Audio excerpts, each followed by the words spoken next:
Hello दोस्तों, स्वागत है मेरे YouTube चैनल इलेक्ट्रिकल हब में।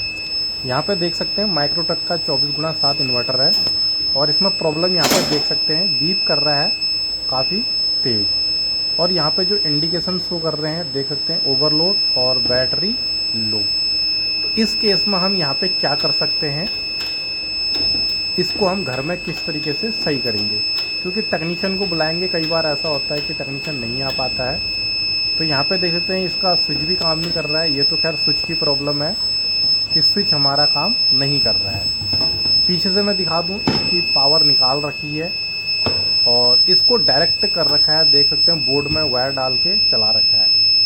और यहाँ पे जो इसमें प्रॉब्लम आ रही है वो हमारी इस वजह से आ रही है कि इसके बैटरी के वोल्टेज हमारे डाउन चले गए हैं। और डाउन जाने के कारण क्या हो रखा है कि बैटरी ना तो उठ पा रही है ना अभी बैठी हुई है। इसलिए देख सकते हैं बैटरी भी काफ़ी पुरानी है। अगर आपकी भी बैटरी पुरानी है तो तब ऐसी समस्या आ सकती है, या आप कहीं इन्वर्टर छोड़कर चले गए हैं, कई टाइम बाद आ रहे हैं और आप चार्जिंग बंद करके गए थे, तो वहाँ पे भी ये समस्या देखने को मिल सकती है। तो सबसे पहले हम यहाँ पे इसके बैटरी के वोल्टेज को भी चेक करेंगे कि कितने वोल्टेज यहाँ पे शो कर रहा है, ताकि हमें आइडिया आ जाएगा कि इंडिकेशन हमारे क्यों जल रहे हैं। यहाँ पे ये बैटरी हमारी एकदम भी नहीं बैठी होगी, तो इसको हम डीसी मोड में सिलेक्ट कर लेते हैं। और दोस्तों, अगर चैनल में फर्स्ट बार हैं तो सब्सक्राइब जरूर कर देना। और अब ज़्यादा से ज़्यादा अगर आपको कोई ग्रुप सर्कल है तो वहाँ पे शेयर कर सकते हैं वीडियो को, ज़्यादा से ज़्यादा इन्फॉर्मेशन ये पहुँच सके और ये सब प्रॉब्लमों को जो भी हैं घर पे ही सही कर सकते हैं। देख सकते हैं 10.5 वोल्टेज यहाँ पे दिखा रहा है, जो कि इसके लोइस्ट वोल्टेज हैं। जो भी हमारा इन्वर्टर को लो वोल्टेज सेंस होता है उसके आसपास यहाँ पे दिखा रहा है। क्योंकि 10.5 हैं तो हमको यहाँ पे 12 के करीब तो चाहिए ही चाहिए, 11.5 या 12 वोल्टेज, तभी हमारा इन्वर्टर सही तरीके से वर्क करेगा।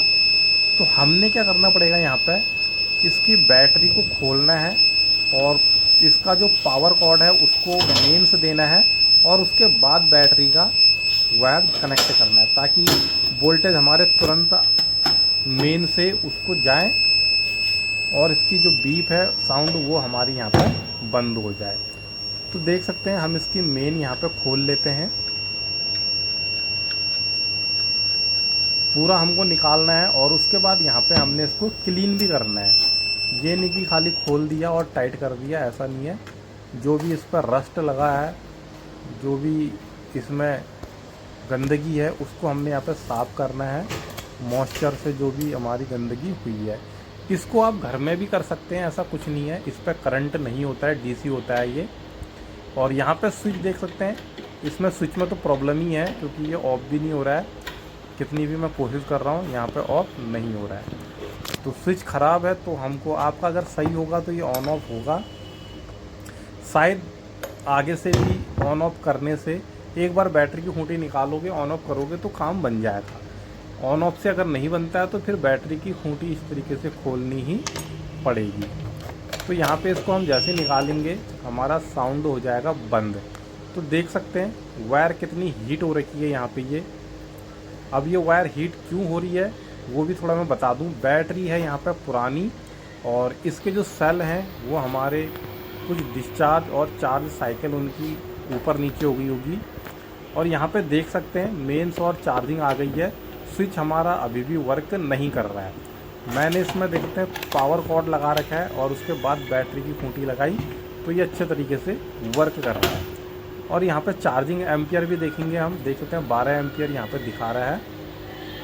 चार्जिंग भी प्रॉपर ले रहा है। भले ही ये AC एम्पियर चेक करने वाला मीटर है, DC नहीं होते हैं, लेकिन एक आइडिया, अंदाज़न अगर आप करते रहेंगे इस मीटर का यूज़, तो वहाँ पे आपको आइडिया आ जाता है कि AC मीटर से भी हम DC एम्पियर को किस तरीके से चेक करेंगे, और एक मोटा मोटा आइडिया आपको आ जाता है कि ये हमारा ओके है।